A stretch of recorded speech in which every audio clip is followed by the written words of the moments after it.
Voilà, bonjour, bienvenue à vous toutes et tous pour ce cours de tibétain. On va commencer comme d'habitude par une prise de refuge, développement de l'esprit d'éveil. Ça nous fait une petite révision, hein, parce que, attends, voilà, je vais mettre mes lunettes, comme ça je vous verrai mieux. Voilà, c'est tellement mieux. Et puis, ça nous fait une petite révision, parce que la prise de refuge, développement de l'esprit d'éveil, c'est notre leçon 1, je crois carrément. Donc, voilà. Sangye chutong tsoge chonam la chung chum prado dane jab suwe che dage jen tsoge pe sunam ke rola penchiri sangye drum pai shu. Voilà, hein, donc je pense que cette prière de refuge n'a plus aucun secret pour vous. Hein, Sangye chu tang tsogi cho nam la chang chup partu dani kyapsu chi dagi jinso. Jinso, ça veut dire quoi? Qui se lance? La générosité, etc. Redis voir. Là. La générosité, etc. Yes. Jinso. Jinpa, hein, Jinpa, la générosité. Une des 6 paramitas, hein, au cas où. Donc, Jinso, Gipe, Senam, Ki, Drola, Penchir, Sange, Duparasho. Une prière simple, mais extrêmement, évidemment, profonde. Et puis, du point de vue du tibétain, bah, quand même, hein, il y a une foule de choses extrêmement intéressantes dedans. Donc, c'est l'objet des premières leçons. C'était juste... parce que c'est vrai qu'il faudra aussi de temps en temps qu'on fasse de la révision, c'est-à-dire reprendre les parties de texte, parce que comprendre le texte, c'est une chose, évidemment, mais ensuite, l'intégrer, c'est-à-dire faire qu'on puisse le réciter même lentement, et que cela signifie quelque chose. Hein, Daso kachap semchen ki chitsuk pekar ou pema dawe teng, etc. Donc voilà, ce sera intéressant de reprendre le texte de cette manière-là. Bon, aujourd'hui, je vais y aller encore tranquille. De toute façon, on y va tranquille, mais disons. Attendez, je fais juste un petit essai qui pourrait être pas mal. Ah oui, c'est pas mal ça. Vous m'entendez toujours bien là? J'ai fait un petit essai avec mon micro de positionnement. Bon, parfait. Ok. Jean-Marc, oui, bien s'il sûr. te plaît, une question. Oui, Evelyne. Pourquoi à Kundrelling, ils ont remplacé par Gombe? Ah oui, bien sûr, bien sûr. Écoutez, c'est pas... en fait, dans... ce qui est assez bien de dire Gomde, c'est tout simplement parce qu'il y a plusieurs versions. La version, on va dire, historique, entre guillemets, quoi. Mais c'est Jinso et c'est une façon de le trouver. Maintenant, après, dans le commentaire du 15e Karmapa, effectivement, on parle de Gomde. Alors, Jinso, ça veut dire générosité, etc. Gomde, ça veut dire méditation et récitation. Gom et de. Hein? Gompa, depa. Depa, c'est la récitation. Donc, ça veut dire, par cette méditation et cette récitation, alors sous-entendu de la pratique de Chenrezi, donc pour le bien de tous les êtres, Dola penchir, pour le bien de tous les êtres, Dola penpa, c'est bénéfique, penchir, donc de manière à être bénéfique pour les êtres, Dola penchir, sangedu parcho, ça veut dire cette pratique ou cette méditation et récitation de Chenrezi pour le bien de tous les êtres, je la fais pour le bien de tous les êtres ou afin d'être utile au bien de tous les êtres, et donc, la faisant, cette pratique, eh bien, puissais-je réaliser l'éveil et établir tous les êtres dans cet état. C'est la différence, en fait, qu'il y a entre Gomde et Jinso. Alors après, je sais que Jigme Rinpoche a donné un enseignement là-dessus. Bon, voilà, en privilégiant Gomde à Jinso, sais qu'à Montchardon, on dit Jinso. Bon, voilà, mais honnêtement, franchement, que l'on dise par la vertu qui découle du développement, de la générosité et de toutes les autres vertus, ce qui englobe les 6 vertus transcendantes, ou que l'on dise par la vertu qui découle de cette méditation et récitation, Pareil. bon, D'accord. il n'y a pas, du point de vue du sens, mais après, chaque, on va dire, un peu comme au Tibet, hein, chaque monastère avait sa petite touche, donc du coup, ben, il récite les choses un peu comme ci ou un peu comme ça. Après ce qui serait intéressant, c'est que ce Ferreur, cette simple prière qu'on récite tout le temps, eh ben, si on la récite tout le temps, c'est qu'elle est issue d'un texte d'Atisha, semble-t-il. Semble-t-il que c'est Atisha qui est à l'origine de cette prière. Alors, ce qui serait intéressant, ça serait de fouiller dans le Kangur comme le Tengur, mais plutôt, ça risque d'être dans le Tengur. Tengur, c'est les Tencheux, c'est les commentaires. Hein. Kangur, Ka, hein, Ka, c'est la parole du Bouddha. Donc Kangur, c'est tous les textes qui sont reconnus comme étant la parole du Bouddha. D'accord. Tengur, c'est tous les commentaires. Donc je pense que si c'est Atisha, c'est un des grands commentateurs de la parole du Bouddha. Donc on va le retrouver dans le Tengur. Mais bref, il y a plusieurs versions. Après, même pour une simple prière, ça demande du job, hein, parce qu'il faut aller regarder dans telle et telle version, d'abord trouver le texte d'origine, et puis ensuite voir si effectivement ça s'écrit toujours Jinso. Ouais. A priori, je pense que c'est Jinso, parce que Gomde, c'est très spécifique. Gomde, ça veut dire cette méditation-là, cette récitation-là. Voilà. Mais c'est sûr que dès qu'on gratte dans les textes, c'est pas inintéressant, ce genre de questions. Hein. Et d'autant plus importante, je pense, qu'il ne faut pas qu'il y ait de la confusion. C'est-à-dire qu'on se sente bien, pas qu'on se dise « Oula, là on dit juste, là on dit faux ». C'est l'avantage.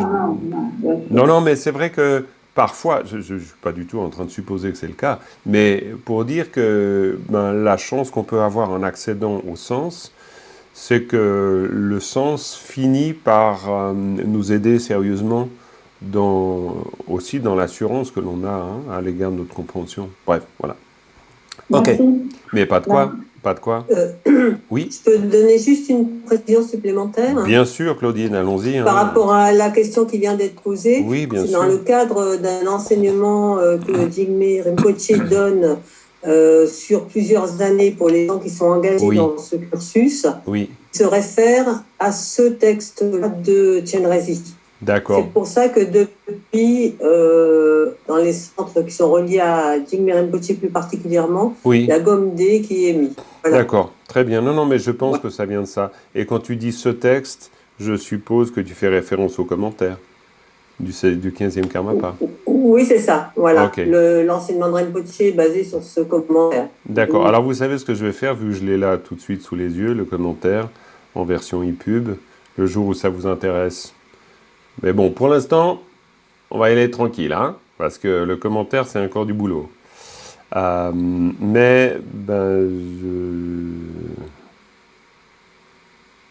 dans le commentaire, c'est effectivement marqué Dagi Gomde. Hein, là, je viens de vérifier, c'est écrit Dagi Gomde. Donc, rien à dire. Vous pouvez dire Gomde. Bon, moi, j'ai un côté hyper procédurier avec les textes. Je vous avertis. Hein.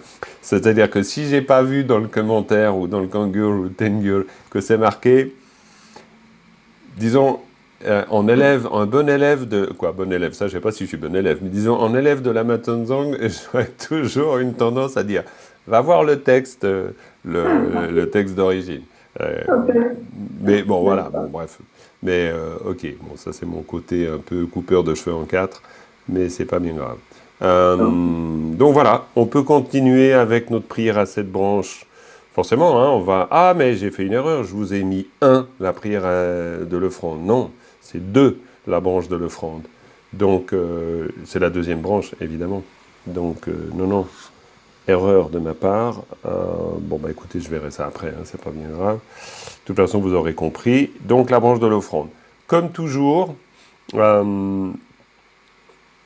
Bon, je suis en train de me dire, peut-être je fais une erreur. Je devrais d'abord vous demander s'il y a des questions sur la leçon précédente.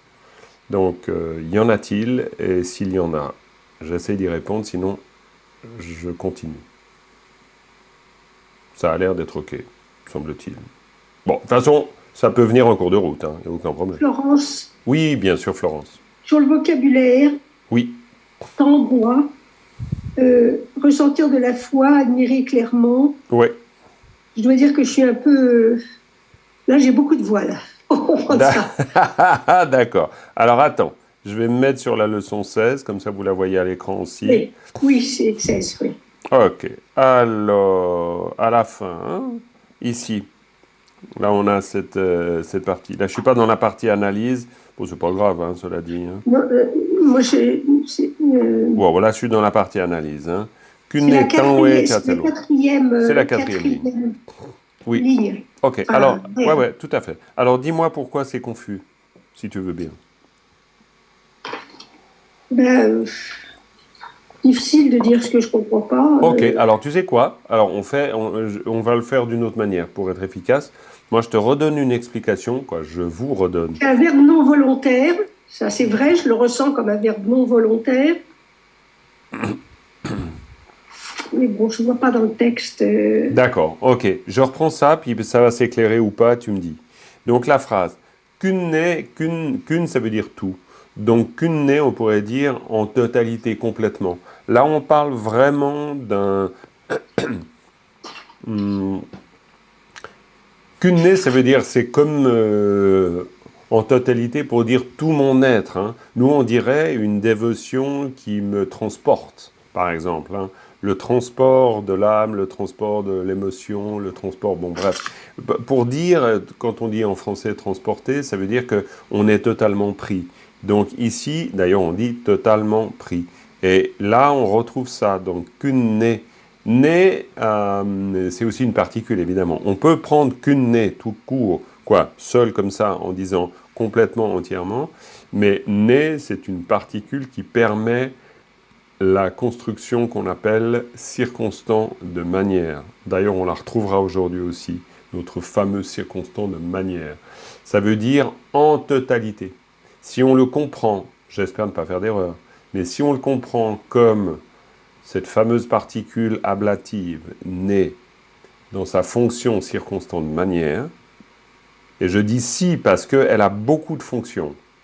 Donc, comme vous savez, c'est l'occasion qui fera le larron. C'est-à-dire, au fur et à mesure, on va découvrir les multiples facettes, qui ne sont pas non plus infinies, mais les multiples facettes des particules. Donc, qu'une née, c'est certainement né comme circonstant de manière. Donc, si c'est circonstant de manière, on pourrait dire en totalité. D'accord? C'est-à-dire... Jean-Marc, pourquoi oui. est-ce que c'est né et pas na? Alors, né, c'est la particule en elle-même. C'est-à-dire, particule, pour dire aussi, c'est l'unité de sens. C'est-à-dire, na, ça, né, ça tient tout seul. Ça tient tout seul comme particule. Et na, c'est une autre particule. Si on dirait qu'une na, ça voudrait dire si en totalité. Parce que na, tout seul, ça veut dire la particule si. Je ne sais pas si elle a un nom, cette particule, ça ne me vient pas. Mais bref, elle équivaut à si. Ici, né, donc ici, on parle bien de ça, ici. Donc né, nasa, né. Donc nasa, né, ici, nasa, né, ça, c'est le circonstant de manière. Donc quand on dit qu'une qui veut dire tout, et si on met un circonstant de manière, ça voudra dire en totalité. Et il peut être pris en bloc. C'est pour ça, je crois, ici l'avoir construit de cette manière. C'est-à-dire qu'une née, comme vous voyez ici, qu'une née. C'est une manière de dire, voilà, on forme un bloc avec ça. Donc, qu'une née. Donc, en totalité. Ok, on a réglé, on va dire, on a réglé. Bon, ok. Oui. Notre problème de qu'une née. Ensuite, est-ce qu'on peut prendre né pour faire continuellement, totalement, enfin, la terminaison en MENT, Oui, oui, oui. Complètement. progressivement. Non, pas progressivement, parce que qu'une, c'est clair. Alors là, c'est ce que je disais la dernière fois, puis j'aime bien le redire, mais le texte a toujours raison, c'est-à-dire qu'une veut dire tout, à l'origine. On pourrait dire, du point de vue racine. Donc là, on ne peut pas dire continuellement. Si on dit continuellement, c'est évidemment pas grave. Mais si on a une autre racine et qu'on met Ah oui, oui, oui, bien sûr, bien sûr, bien sûr, bien sûr. Alors ça, Oui. non, non, alors évidemment, non, non, c'est très juste, Florence. Parce que le nez, comme tous les marqueurs, attention, j'en profite pour vous dire, les particules sont des marqueurs. Les particules sont des marqueurs, ça veut dire quoi? Ça veut dire, rappelons-nous de la fameuse image pédagogique de l'eau avec de la teinture. Donc les marqueurs, c'est de la teinture. Donc si vous mettez un petit peu de couleur nez dans le cune, ça devient entièrement. Parce que c'est le pouvoir du marqueur. C'est de rendre, c'est pour ça qu'on parle d'un circonstant de manière. C'est-à-dire, il a le pouvoir de faire que ce qui précède va devenir une sorte d'adverbe, hein, pour dire de cette manière. Alors, je ne sais pas, il ne me vient pas d'autres exemples ici, là, mais il y en aurait plein, quoi. Ça veut dire, on fait les choses d'une manière complète, hein, d'une manière totale. Donc, non, non, mais c'est clair. C'est le sens du marqueur. Le marqueur, vous avez déjà vu, ça fonctionne toujours comme ça en tibétain. Vous prenez le marqueur, vous le collez à une unité de sens, c'est-à-dire une syllabe, et hop, vous changez le sens de la syllabe qui précède. Le sens, c'est-à-dire, pas le sens complètement, mais vous altérez légèrement sa fonction. Changer le marqueur, Jean-Marc, ça veut dire remplacer le ça par un autre marqueur. Alors, juste, si ce n'est qu'ici, en l'occurrence, changer de marqueur, ça serait changer non pas le ça, mais le na, sa, né. Parce que, mais c'est intéressant, Fabien, ta question, parce que ça veut dire que, et c'est logique, parce que tu te dis, quand tu vois ça, tu dis il y a na, et puis il y a ça. Tu as raison, il y a na et il y a ça. Et du coup, tu te dis, donc, s'il y a na et il y a ça, donc le ça, ici, c'est la particule. Eh bien non. C'est-à-dire qu'en l'occurrence, la particule, c'est tout ça. C'est pas juste le na. C'est le na, ça, né. Alors, forcément, ça, c'est une difficulté, parce que au départ, on apprend, c'est pour ça qu'on fait cette fameuse étape dans la méthode, c'est le repère. Et le repère, c'est super important. Pourquoi? Parce qu'on va apprendre. Quand on voit na, sa, né, on apprend à se méfier. Pourquoi on apprend à se méfier? Parce qu'en général, c'est une unité de sens, c'est-à-dire na, sa, né. Donc on est sûr que c'est une particule, en général. Mais c'est vrai que on se méfie. Parce qu'on a un na et on a un ça. Et puis que quand on a un ça ici, qui est à côté d'une lettre ici, ben on peut se dire, c'est peut-être l'ergatif instrumental. On peut se dire ça. Et on n'a pas complètement tort. Donc, il faut être attentif. Maintenant, après, évidemment, on se rend compte qu'il n'y a pas trop d'autres possibilités ici. C'est effectivement qu'une nez. Alors ça, c'est l'habitude qui fait qu'on n'a plus de doute là-dessus. Par contre, il y a une chose qui doit peut-être être dite, c'est le ça, là. Effectivement, il a toujours un peu quand même, on pourrait dire, sa mémoire d'ergatif instrumental. C'est-à-dire qu'il nous dit quoi, l'ergatif instrumental? J'en profite pour vous faire juste un petit point là-dessus. Voir, ok, si c'est clair pour vous. C'est quoi la fonction fondamentale? Je parle bien de fondamentale, de l'ergatif instrumental. Qui se lance? Peut-être Fabien, vu qu'on est en train d'échanger là-dessus. C'est de rapporter. Transforme en agent. Oui, l'agent rapporte l'agent. Tu t'es fait coiffer au poteau, Fabien. C'est terrible. Non, c'est pas grave. Ok. Oui, c'est de marquer, c'est la marque de l'agent. Donc, on pourrait dire la marque de l'agent. Souvent, on dit la marque de l'action. Oui, mais, si on veut être précis, c'est la marque de l'agent. C'est-à-dire qu'on marque un agent qui, lui, va faire une action. Hein? C'est donc plus exact de dire c'est la marque de l'agent que la marque de l'action. C'est un peu un raccourci quand on dit la marque de l'action. Raccourci pourquoi? Parce qu'évidemment, si on a un agent, il ne peut pas avoir agent sans action. Hein. Là, on est dans le pur dharma. Hein. L'agent n'existe pas sans l'action. L'action n'existe pas sans l'agent. Hein. Il n'y a pas d'entité autonome. Hein. Du point de vue du Madhyamika, c'est clair. Donc, ici, l'agent va produire une action. Donc, il est juste de penser et de dire d'ailleurs que le nasane, ou plutôt le sa, qu'on voit ici, c'est un peu quand même pour nous dire ça. C'est-à-dire qu'il y a dans même le circonstant de manière. Donc, c'est un peu pour dire on fait les choses de cette façon. Hein? Si on prend donc cette particule, on pourrait dire, je pense qu'elle n'est pas construite par hasard. C'est une pure élucubration, hein, parce que je ne peux pas le savoir. Là, un mot comme ça, il faudrait que je vérifie. Mais l'origine peut-être du nasane, ça vient peut-être du na avec un sa pour dire cette touche, on va dire, cette marque, cette touche de l'action, cette touche d'un agent. C'est-à-dire d'un agent, on fait les choses avec cette manière, ou de cette manière. Bref, ici, c'est nasane comme une particule autonome. Donc, kunne, totalement, entièrement, en totalité, entièrement. Donc, qu'est-ce qu'on fait en totalité et entièrement? Tangwa. Et tangwa, voilà. Tang, tang à tang, et puis wa, sa, ouais. Mais le mot, c'est tangwa. Ça, c'est le mot.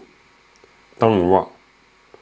Donc, la particule, là, pour le coup, ici, c'est vraiment le ça comme particule. Donc, alors là, c'est très clairement la particule dans le sens de l'instrumental. Ou l'ergatif, si on veut. Mais l'instrumental, ça veut dire l'instrument de. Ça veut dire que la dévotion que je ressens est l'instrument de mon hommage. Hein? Vu qu'ici, on a « je rends hommage ». On pourrait dire « je rends hommage comment ?» ou « avec quoi ?» hein? Pour reprendre notre idée, je vous ai souvent parlé de, pour parler de l'instrumental, écrire avec la main. Hein? Donc, ça veut dire que la main est l'instrument de l'écriture. On est d'accord. Donc là, on pourrait dire l'hommage, oui, mais quel est l'instrument de l'hommage? C'est la foi. Exact. Donc, on est exactement là-dedans. C'est-à-dire qu'on est dans un instrumental.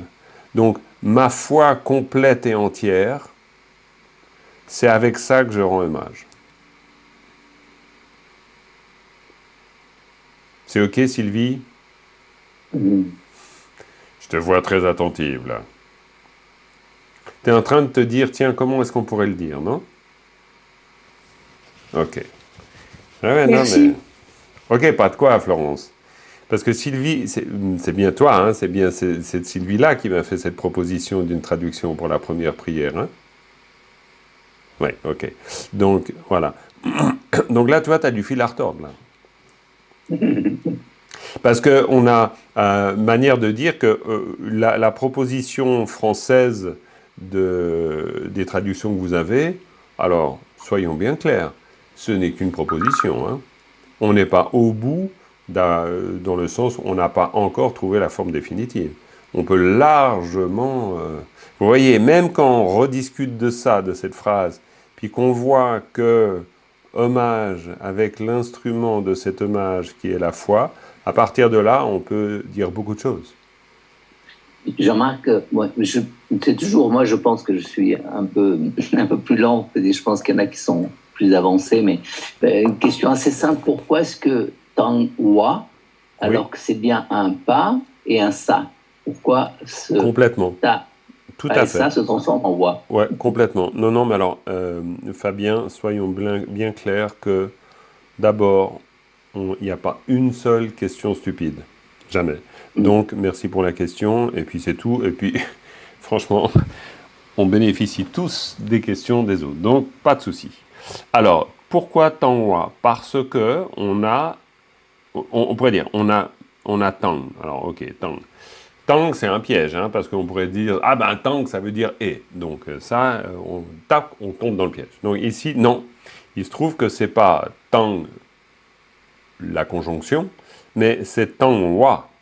Alors, pourquoi on se dit que c'est tang wa? Ben parce que quand on a l'habitude des textes, évidemment, on voit tang wa, on voit, puis on sait que wa sa we tout seul, ça va pas le faire, quoi.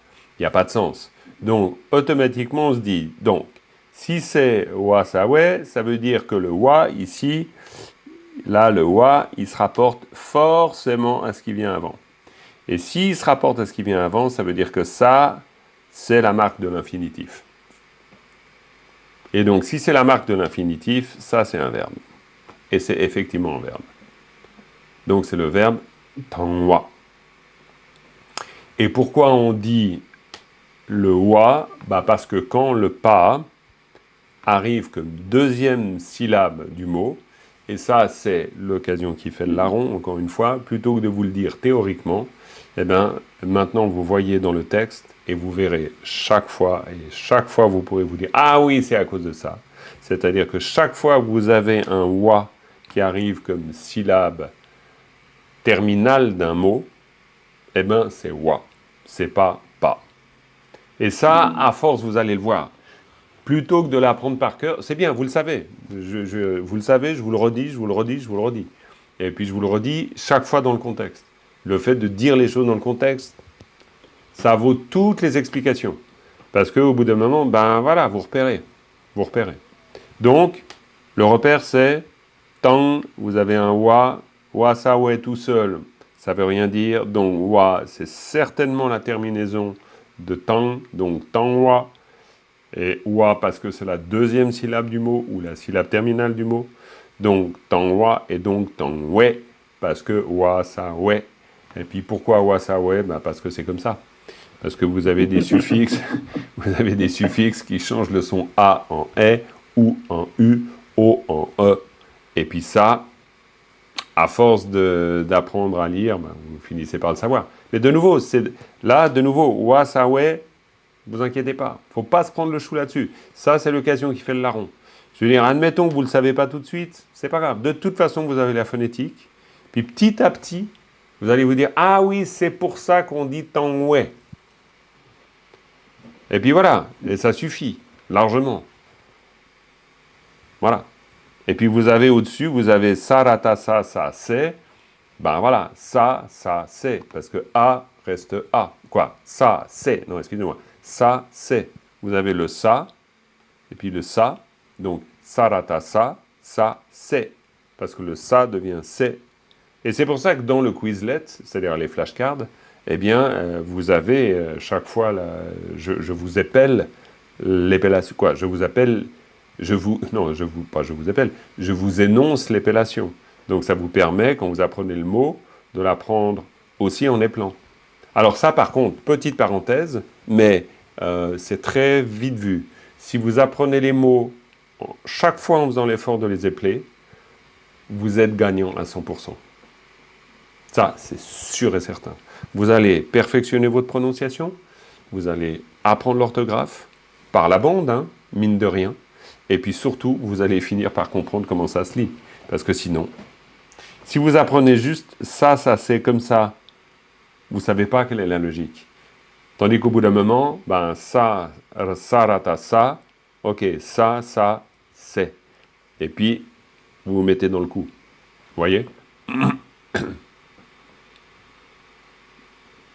Bon, donc, Kune Tanwe, Chatselo. Je crois qu'on a vu. Oui, bien sûr. Bien sûr, Nanou, oui. Justement, dans la phrase 3, là, oui. le tché qui suit c'est, justement, pourquoi tu l'as mis en X et pas en particule? Alors, peut-être j'ai fait une erreur, hein, c'est possible aussi. Hein, parce que c'est vrai que la dernière fois, on avait discuté de ça. Je vais essayer de retrouver le fil. Donc, Galway, c'est tché. Gallois, parce que ici, gallois, pour moi, c'est une unité de sens. Gallois. Ensuite, c'est tché, parce que tché, c'est une particule, en quelque sorte. C'est pas... C'est alors, donc, c'est une particule pour dire c'est avec tché.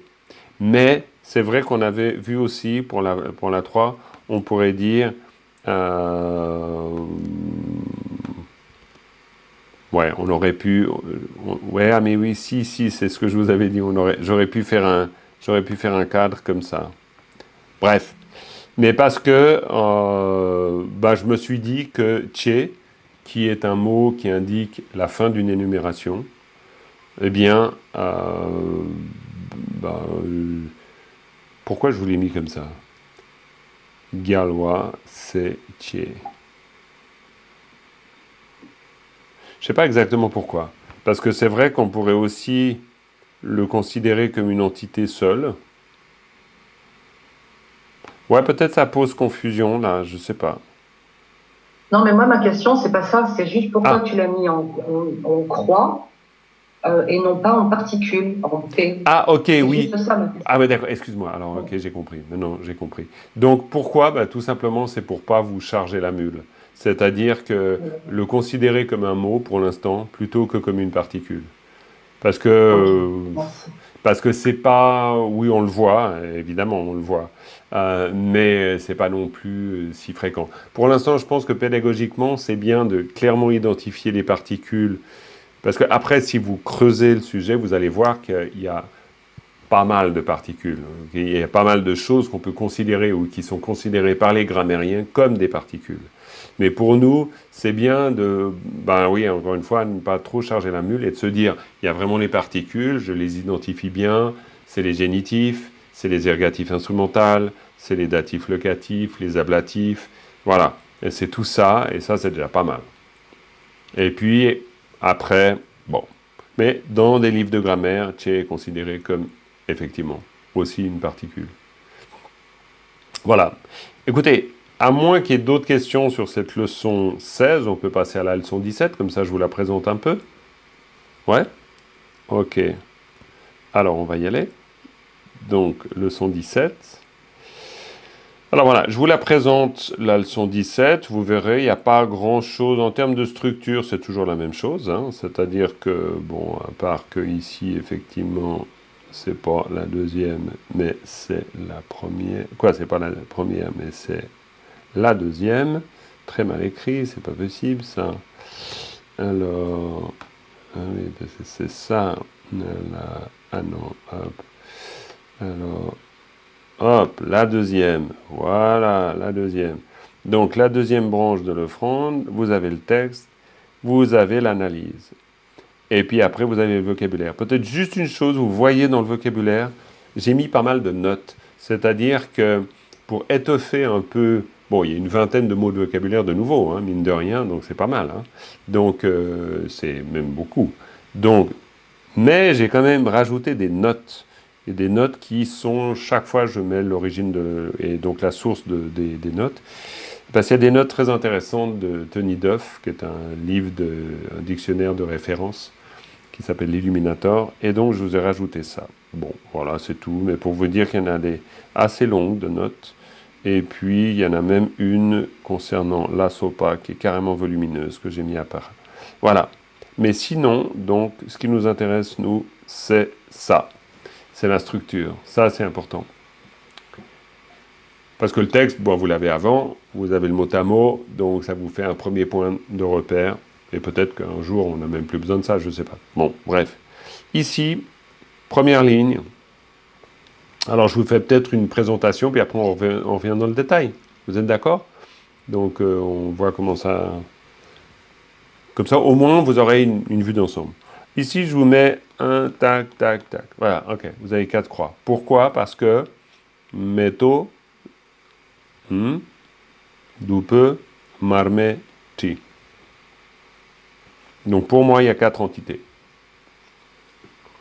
Alors après, on n'en parle pas encore. Quelles sont ces entités?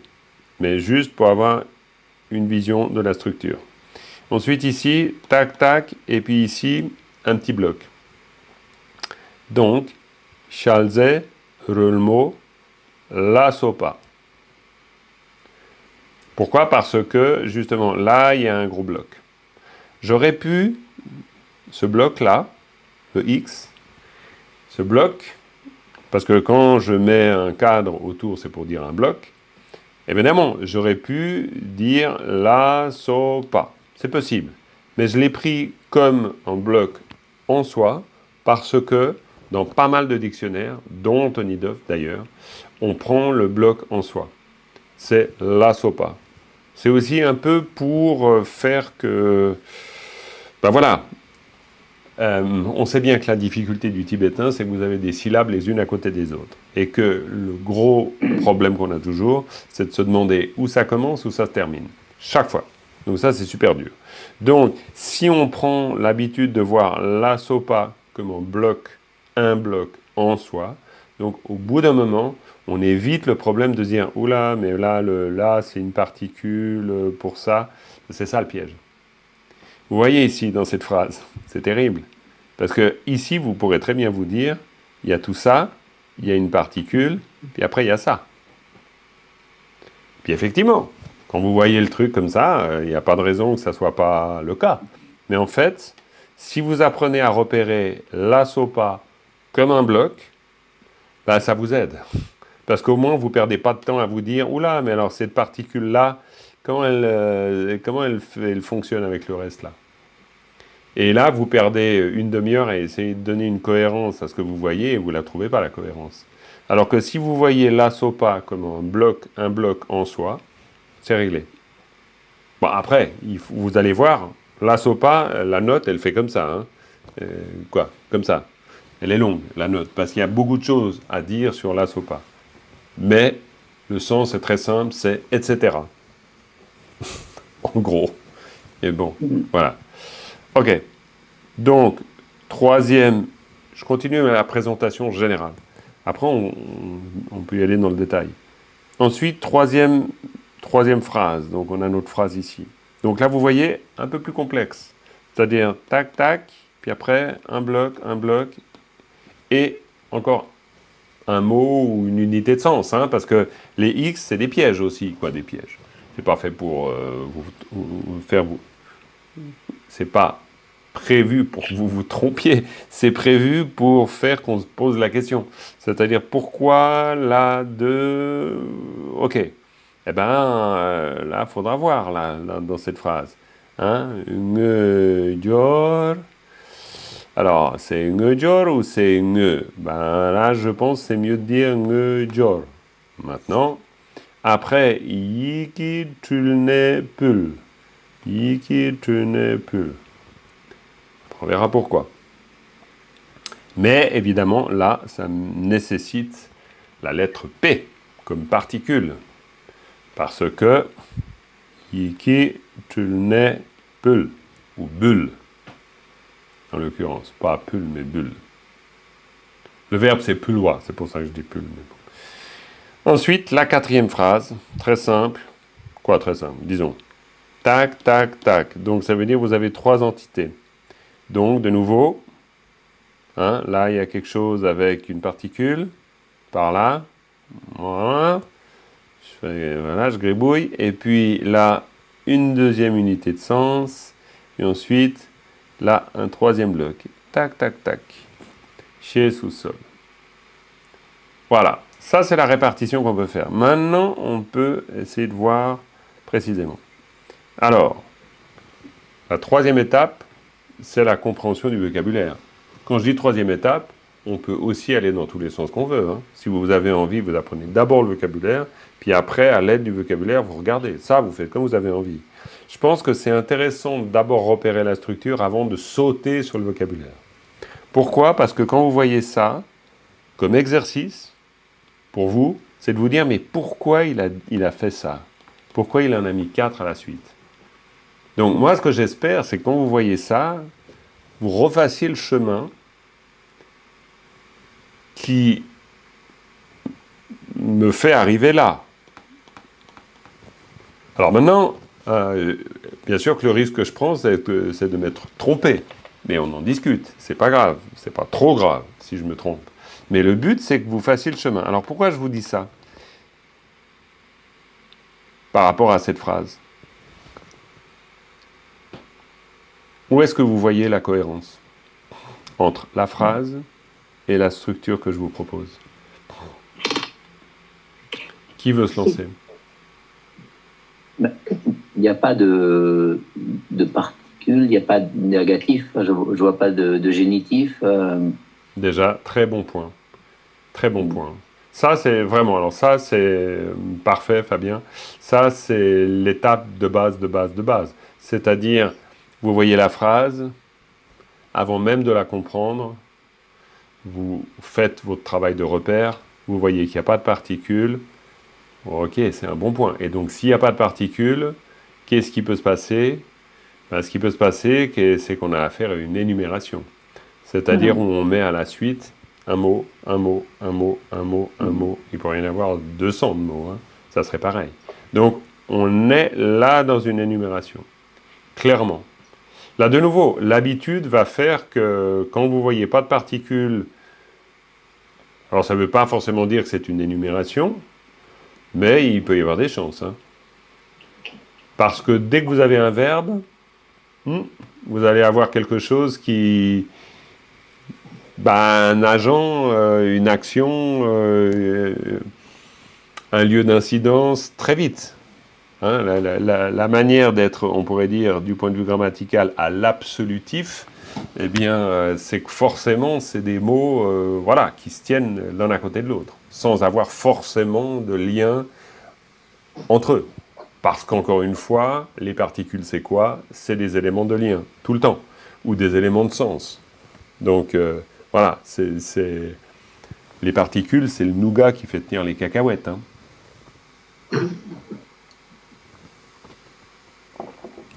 C'est clair. Les cacahuètes sans nougat, eh ben, c'est des cacahuètes, c'est pas du nougat. Donc, ici, vous avez presque que des cacahuètes. Donc, tac, tac, tac, tac.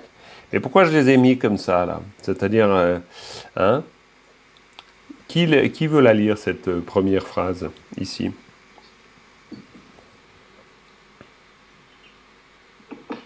Mais, je peux y aller?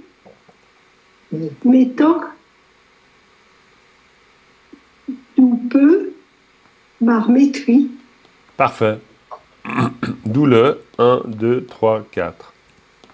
C'est-à-dire, meto, d'où peut marmétrie.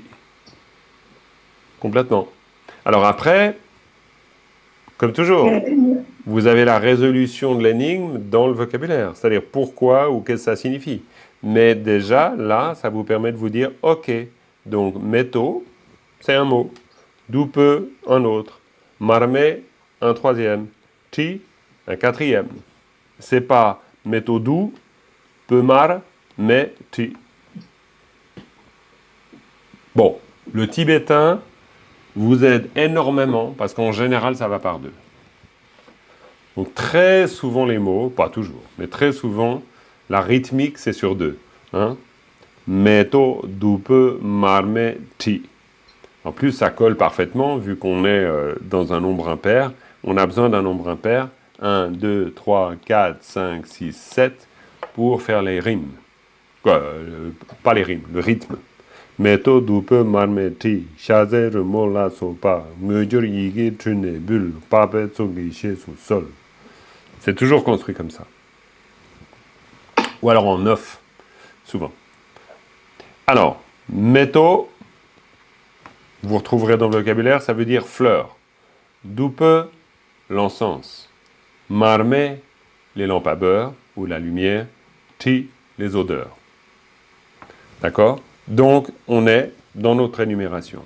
On est dans la branche de l'offrande, effectivement. Donc, on est en train de décrire ce que l'on offre. Ce qui est logique. Pas trop de questions à ce niveau. Après, bien sûr, vous avez le vocabulaire, vous avez des notes, comme je vous ai dit, dans le vocabulaire. Pour d'où peut, il y a une note, par exemple, ça c'est intéressant. Tout est intéressant, de toute façon. Mais... Ok. Mais sinon, je pense que c'est assez simple. Hein. Ok? Oui? Oui. Alors, ensuite, phrase 2.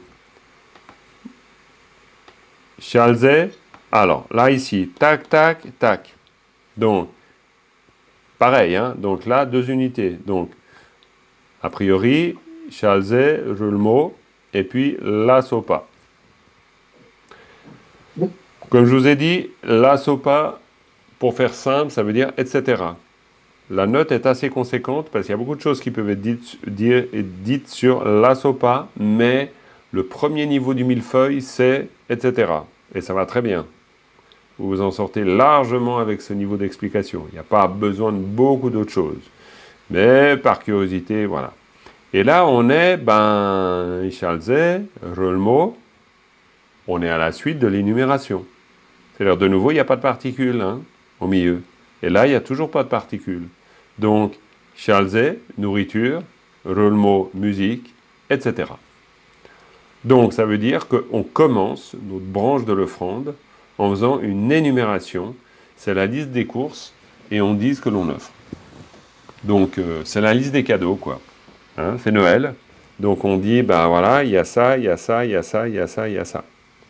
Mais vu que les offrandes sont forcément illimitées, pourquoi ? Parce que les Bouddhas et Bodhisattvas sont illimités et que les qualités qu'on doit développer sont illimitées. Donc, on dit etc. Évidemment. Mais ce etc. est extrêmement important. Extrêmement important. Pourquoi ? Parce que ça signifie qu'il y a toujours quelque chose hors du cadre. Et ça, c'est super important. Parce que c'est pas... Oui, je t'en prie. Oui, dans les offrandes, il y a 3 types d'eau, donc 3 manières. Si je ne m'abuse, parce qu'on... ouais, c'est ça. C'est ça. Alors, ça dépend. Dans les offrandes, quand on a les offrandes, par exemple, on a nos 7 bols plus la lumière, et puis on a 3 bols remplis d'eau. Mais il y a des offrandes où on a 4 bols d'eau. Donc, il y a différentes manières de disposer les offrandes. Ça fait partie des offrandes en 8. Donc, quand on fait les 8 types d'offrandes. 8 types d'offrandes, ça veut dire les 7 bols plus la lumière. Alors là, comme on voit, on ne parle pas du tout de l'eau. Ah, d'accord. C'est pour ça qu'on a un etc. C'est-à-dire qu'on n'est pas exhaustif. D'accord. Si on était à la fin de notre énumération, on en a parlé pour la leçon 16, on dirait che. Vous vous rappelez, on a vu avant che, paocha sa che, pour la fin d'une énumération. Ici, on n'est pas sur la fin d'une énumération. Ici, on est clairement en train de dire etc. Donc, il peut y avoir encore bien d'autres choses, dont effectivement les offrandes d'eau, etc., qu'on ne mentionne pas. Mais c'est assez fréquent qu'on ne les mentionne pas. Dans les textes, très rare. Ça arrive, bien sûr. Mais la plupart des textes, on dira meto, dupe, marme, marmeti, chalze, remo, etc. Pourquoi ? Parce que c'est aussi intéressant. Meto, dupe, marmeti, chalze, remo, ça fait 1, 2, 3, 4, on pourrait dire, 5, 6, 6. Non, elles ne sont pas exhaustives, ça fait partie du groupe des 8 offrandes, mais là, il y en a 6. Mais parce que c'est aussi des offrandes qui sont en rapport avec les consciences sensorielles. Donc, l'offrande dans les textes et dans le dharma en général, c'est toujours pour plaire, offrir quelque chose qui va réjouir les sens, tout le temps. Même si, et c'est bien logique, le bouddhisme ne va pas dire qu'il s'agit de développer de l'attachement pour les choses. Mais le plaisir n'est pas de l'attachement. Nous, on est un peu judéo-chrétien avec notre histoire. Tandis qu'ici, on est en train de réjouir les sens. C'est-à-dire qu'on offre au Bouddha et au Bodhisattva ce qui va réjouir les sens, c'est-à-dire ce qui va permettre d'expérimenter de la joie, d'expérimenter du plaisir et du bien-être. Donc, c'est un peu presque iconoclaste quand on pense que, voyons, surtout ne pas avoir de désir et de plaisir. En fait, c'est pas tout à fait comme ça que le Dharma envisage les choses. Oublions pas qu'on est dans la tradition indienne, et que dans la tradition indienne, il y a de la volupté, il y a de la beauté, il y a de l'odeur, il y a des formes. On est dans la sensualité extrême dans la tradition indienne. On la retrouve ici. Pourquoi ? Parce que les métaux, les fleurs, elles sont magnifiquement belles. Donc quand on voit dans les commentaires, c'est pas juste une fleur, C'est toutes les plus belles fleurs de tout ce que l'on peut imaginer. C'est les fleurs divines, c'est les fleurs humaines, c'est les fleurs célestes, c'est toutes les fleurs. Il y a des commentaires extraordinaires quand vous prenez les sutras du Mahayana. Les sutras du Mahayana, attendez, hein, là on lâche les brides. Hein. C'est-à-dire que les fleurs, ça ne se limite pas à ce que nous propose le fleuriste. Hein. C'est beaucoup plus que ça. Donc on peut y aller. Hein. Métaux, il y a tout ce qui fait plaisir, tout ce qui est beau. C'est extraordinaire. C'est ce qui nous permet après, dans un travail d'intégration, quand on voit une prairie magnifique, eh bien, de pouvoir l'offrir. Parce que c'est une jouissance pour la vue. Et donc on peut l'offrir à notre tour à tous les Bouddhas et Bodhisattvas. Donc vraiment. Hein. Jean-Marc ? Oui, je t'en prie, Frédéric. Oui. Du coup, est-ce qu'on peut comprendre que dans le Dharma, les plus belles choses, elles sont non pas à cultiver ou à saisir parce qu'on ne veut pas les recevoir, mais parce qu'on les offre. C'est des choses à offrir et non pas à vouloir pour soi-même. Complètement. Et c'est encore une fois, c'est très juste, c'est encore une fois une manière de dire que tout va dépendre d'abord, de l'intention qui nous anime, et puis deux, de la relation qu'on a avec les phénomènes. Si on a une relation, on pourrait dire éclairée avec les phénomènes, bah, tout va bien. Si on a une relation névrotique avec les phénomènes, eh ben là, ça commence à devenir beaucoup plus difficile. Parce que la fleur, ben, on va la vouloir pour moi. Et puis on va surtout pas que l'autre, il ait cette belle fleur. On va vouloir la couper pour la garder, voilà, bon, etc., quoi, évidemment. Donc c'est un problème de relation avec les phénomènes. C'est pas les phénomènes. Les phénomènes, les fleurs, elles y sont pour rien. Hein. C'est pas le problème des fleurs. Donc du coup, ben voilà, c'est notre relation avec tout ça. Mais c'est pour dire qu'on est vraiment dans l'asopa, c'est-à-dire dans etc. Et c'est pas seulement un etc. en termes de liste, c'est un etc. pour dire, à partir de là, à partir de la description, on y va. C'est-à-dire que quand on fait une prière à cette branche, on n'est pas juste en train d'imaginer une fleur. On imagine des myriades de fleurs. Toutes les formes, toutes les couleurs, toutes les odeurs. Pareil avec Dupe. Dupe, c'est l'encens, mais Dupe, c'est aussi toutes les poudres odoriférantes, etc. Tout ce qu'on peut imaginer. Ce qui va bien sûr réjouir la conscience quoi ? La conscience olfactive, évidemment. Après, on a marmé. Et marmé, c'est les lampes. Et donc les lampes à beurre, directement ici. Mar, le beurre, mais le feu. Mais aujourd'hui, marmé, ça veut dire lampe à beurre. Donc voilà. Et puis aujourd'hui, encore plus aujourd'hui, ça veut dire lumière. Donc c'est les offrandes de lumière, qui sont une offrande pour les yeux, de nouveau. Métaux, c'est un peu, on va dire, dans le groupe, là, ça se rajoute. Mais l'offrande traditionnelle pour les yeux, c'est marmé, c'est l'offrande de lumière. Ensuite, ti, c'est les odeurs. Et ti, c'est toutes les odeurs. Et ti, évidemment, Dupe, c'est aussi les odeurs, on est bien d'accord. On pourrait dire que là, c'est des doublons quasiment. Ti, c'est les odeurs qui vont réjouir l'expérience olfactive. Logique. Chalze, c'est les nourritures. Et de nouveau, hein, tous les plats, voilà. En plus, attention, dans les prières d'offrande, c'est pas juste posé comme ça. C'est des déesses d'offrande et des myriades de déesses d'offrande, plus belles les unes que les autres, qui vont apporter ces plats extraordinaires. Hein. Donc, on est loin, on va très loin dans le décorum, il n'y a pas de doute. Hein. On ne se retient pas beaucoup. Donc, Chalze, c'est la nourriture. Et ça va bien sûr réjouir la conscience gustative. Et puis Rolmo, c'est la musique. Et ça va réjouir la conscience auditive. Et donc du coup, voilà, on a nos offrandes qui sont des offrandes, certes, mais qui viennent aussi réjouir. Parce qu'on peut toujours se poser la question, mais pourquoi on offre ? Franchement. Alors il y a plein de raisons. Là, je ne vais pas vous faire un cours sur le Dharma. Il y aurait plein de choses à dire. Mais on offre, d'une part, pour réjouir, mais aussi, bien sûr, comme antidote, parce que nous, on n'arrive pas à se réjouir. Donc, on offre aussi pour se réjouir, pour se dire, mais c'est magnifique de se réjouir. C'est une grande qualité de pouvoir se réjouir. Et donc, plutôt que de... Si j'arrive à me réjouir, j'arrive à être généreux. Donc, il y a des milliers de choses qui peuvent être dites là-dessus. Mais je vais rester succinct, parce qu'on fait plutôt du tibétain, là, maintenant. Mais bon, les deux s'interprètent, effectivement. Mais il y a des magnifiques choses à dire. Ensuite, là, c'est fantastique cette phrase. Ça, c'est vraiment important. Alors, cette phrase, c'est ne jor yiki tune pul. Moi, je l'ai noté comme ça. Ne jor yiki tune pul. Pourquoi? Parce que ne, ça veut dire quelque chose, jor, ça veut dire quelque chose. Je crois pas qu'on trouve dans un dictionnaire, mais peut-être, hein, mais ne jor, non. Ça, c'est vraiment deux mots mis côte à côte.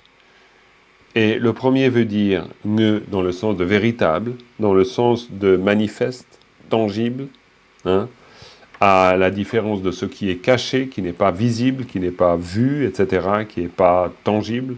Là, on est vraiment pour ne, c'est vraiment, vraiment. C'est-à-dire ces offrandes vraiment. C'est-à-dire celles qu'on fait vraiment. Celles qui sont palpables, celles qui sont tangibles, encore une fois.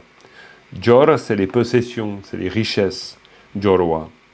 Et donc là, on est clairement en train de dire, ne jor, c'est les richesses véritables. C'est-à-dire, c'est les biens véritables. C'est-à-dire ceux qu'on met sur notre autel, par exemple. Ceux qui sont à notre échelle humaine. Ici, par contre, yi, c'est le mental. Ki, c'est une particule. Particule ergative instrumentale. Donc, ça veut dire que, si c'est la particule ergative instrumentale, ça veut dire qu'avant, yi, le mental, c'est l'instrument de.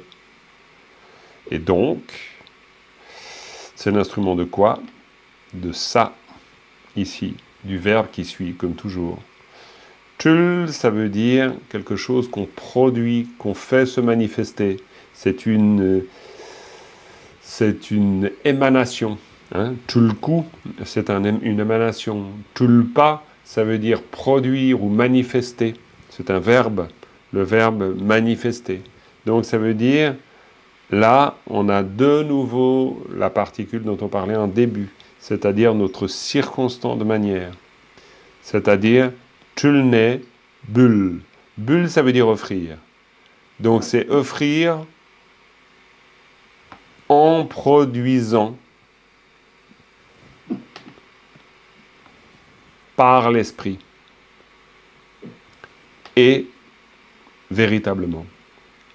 Donc ce qu'on est en train de dire dans cette phrase, c'est qu'on offre des choses, certes on les offre, mais certaines on les offre en vérité, en réalité, et puis certaines on les offre mentalement, en les faisant se manifester d'une manière illusoire.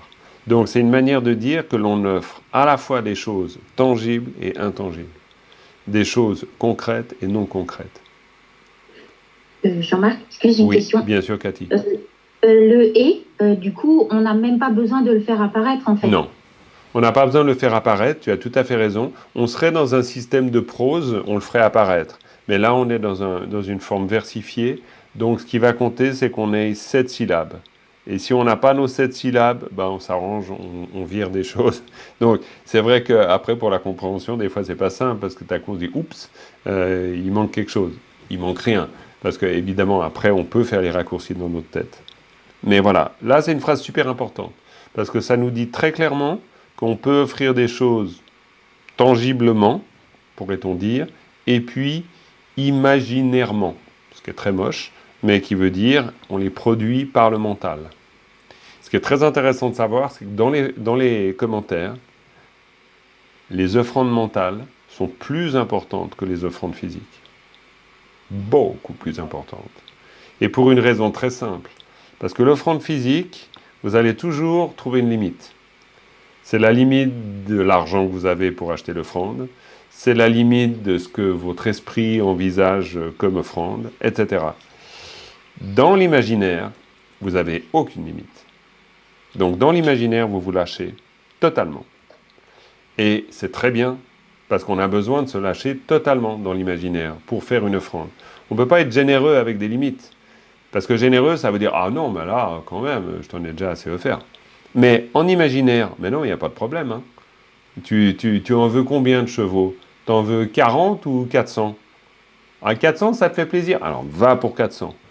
Tu les veux comment? Bleu, blanc? Allez, ouais, rose. Vas-y pour des roses.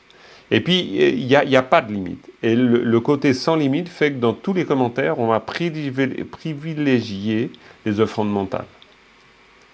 Parce que les offrandes mentales vont nous faire plus de travail. Ça va nous faire aller plus loin que les offrandes matérielles. Par contre, on ne les oublie pas, les offrandes mentales. Pourquoi ? Parce que ça veut dire qu'on fait des offrandes mentales. C'est très important, c'est à notre niveau, mais elles deviennent la base de ce que l'on produit mentalement. Excusez-moi, on fait des offrandes physiques, mais elles deviennent la base de ce qu'on produit mentalement. Donc c'est une phrase super importante ici, sur la branche de l'offrande. Et encore une fois, on fait du tibétain, on va pas... Mais là, on est en plein dharma, et ben, c'est logique, quoi. Et on arrive à notre 4e phrase. Et il faut que je me dépêche, parce que ça fait déjà 1 heure qu'on est ensemble. Alors, je vous fais la 4e phrase. On a 3 groupes. Pourquoi ? Ben parce qu'on a particules, particules, particules au milieu. Alors là, je pense que vous les repérez, les particules. Où est-ce que vous la voyez, là ? Pac P. Pac P, très bien. La suivante. Qui, bravo. Qui, impeccable. Et la 3e ? Sous, absolument. Et on les a. On a nos 3. Alors après, bien sûr, il faut voir pourquoi je les mets comme ça. Alors pourquoi je les mets comme ça ? Parce que, ben, évidemment, je ne dis pas que c'est juste, parce qu'on aurait très bien pu faire Pakpe Tso. Et ça aurait été juste de faire Pakpe Tso aussi. D'ailleurs, je devrais le faire. C'est-à-dire que ce que je devrais faire, je pense pour faire bien, ça serait ça, je le duplique, et puis là, je le mets ici, et puis là, je fais comme ça. Et puis comme ça, on a notre structure. Et c'est mieux de le faire comme ça. Parce qu'il y a le delta, en fait. Exactement. Tout à fait. Donc, je vais vous renvoyer le PDF, parce que c'est vrai que ça vaut bien la peine de le mettre comme ça. Je crois que c'est tout à fait cohérent. Complètement, vraiment complètement. Donc ici, alors là c'est une manière de dire, bah oui, on a le mot avec notre, on a le mot avec notre particule là, d'accord, mais c'est clair que on a notre delta, et donc là il n'y a pas trop le choix. Le delta, ça relie le déterminant et le déterminé. Donc effectivement, de nouveau, eh ben là c'est le déterminé. Déterminé, ça veut dire que donc, cette assemblée, elle est déterminée par la noblesse. Donc, c'est la noble assemblée. Ce qui est logique. D'accord ? Et puis ici, qui, ben alors qui, c'est assez clair.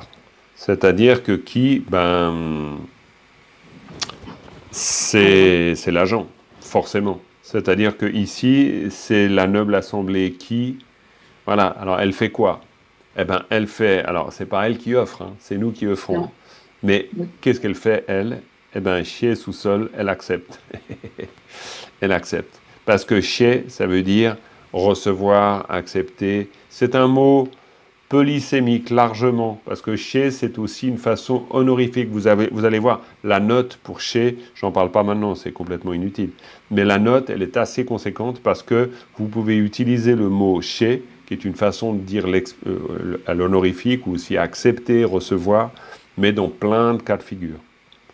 Et puis, seul, c'est aussi demander chez, on pourrait dire, c'est consommer d'une certaine manière, recevoir. Et seul, c'est je vous en prie, recevez, je vous en prie, acceptez. Et pourquoi chez sous-sol ? Alors là, va falloir qu'on admette que tout n'est pas clair tout de suite, parce que c'est une fonction super complexe. C'est-à-dire, c'est ce qu'on appelle la marque d'incorporation. Je vous dis juste le nom. Petit à petit, on reviendra dessus. Mais honnêtement, on ne va pas se perdre avec ça. Simplement, sachez que le Sa-Shapkyusu, qui est une des formes de la particule oblique, ça vous permet de créer ce genre de choses qui, en fait, dit... Je vous prie d'accepter, c'est-à-dire, honnêtement, bref, on laisse tomber. Éventuellement, je regarde comment réussir à vous expliquer de manière simple la marque d'incorporation, Mais pour l'instant, non. Je pense que c'est trop... Ça va nous faire partir beaucoup trop loin. En plus, on n'a pas le temps, mais ça nous fait partir trop loin. Par contre, ce qui est intéressant, c'est qu'on pourrait dire on prie d'accepter en recevant, on pourrait dire. C'est la manière la plus simple qu'on pourrait le traduire. C'est-à-dire avec le Sachapkusu comme marque d'incorporation en disant en, en, c'est-à-dire accepter en recevant. Je vous prie d'accepter en recevant. Ou je vous prie de recevoir. Évidemment, de toute façon, c'est le sens. Hein. Mais c'est juste pour dire que la marque d'incorporation, c'est une chose assez riche et complexe en tibétain. Voilà, donc, et puis on a notre structure, je crois. Hein? Yes. Ça vous va? Super, ça devient clair comme ça. Après, petit à petit, alors bien sûr, hein, là maintenant le but du jeu, c'est que vous avez ça, c'est de, au mieux, acquérir le vocabulaire, au mieux, revoir la structure, refaire le chemin comme exercice, vous dire, tiens, pourquoi il disait ça comme ça, pourquoi ça, pourquoi ça, pourquoi ça c'est super important, ça vous permet de l'intégrer, puis de faire des allers-retours entre vocabulaire, structure, et puis vous avez les notes pour encore ramener de la richesse supplémentaire à tout ça. Oui, Cathy? Oui, excuse-moi, comment donc la marque d'incorporation qu'on verra sans doute par la suite, je suis d'accord qu'elle rentre quand même dans le ladon. Enfin, complètement. La marque d'incorporation, c'est une des fonctions du ladon. Merci. Clairement, c'est-à-dire que c'est une des fonctions de la particule dite oblique ou dative locative. Clairement. C'est simplement, on n'a pas besoin de tout voir maintenant. Ouais, merci. D'accord, ok. Ah, mais il y a Sylvie qui est dans un train, je pense. Non, je ne sais pas. Bref. Ok. Alors, on a vu tout ça. Eh bien, on va s'arrêter parce que là, on en est à 66 minutes d'enregistrement. Donc, on va exploser le compteur de nos vidéos. Ça ne va pas aller du tout. Donc, on va arrêter avec une dédicace. Et puis, après, on se dira au revoir. Mais d'abord, la dédicace. Sonam diye tamche zebane tomne nyebe danam pamjene kega na chembola trupai sibe tsole dowa dolwai sho. Voilà les amis, merci beaucoup d'avoir été là, merci vraiment, et puis vous allez recevoir assez rapidement, des fois ça va vite, le replay, vous pouvez le regarder bien sûr, et puis le Quizlet, c'est-à-dire les flashcards, le système flashcard, vous les avez déjà, donc vous pouvez y aller à fond, et puis on se voit bientôt, d'accord? Merci beaucoup. À bientôt. À bientôt. À bientôt les amis.